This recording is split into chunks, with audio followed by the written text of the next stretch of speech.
Hello everyone and welcome back to another video from Wake&Tech.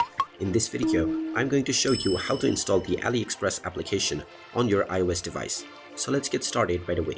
First of all, from your device, open up the App Store, and once you open it up, just tap on the search box and then type in Aliexpress and start your search.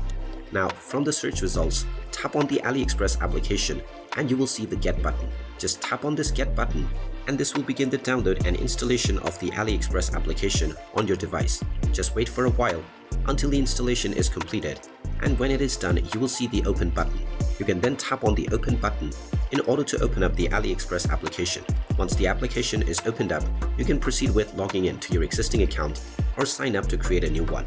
And there you have it. That is how easy it is to download and install the Aliexpress application on your iOS device. If you find this video helpful, make sure you hit that like button and subscribe to our channel if you haven't done so already. Also ring that notification bell to never miss another update from us.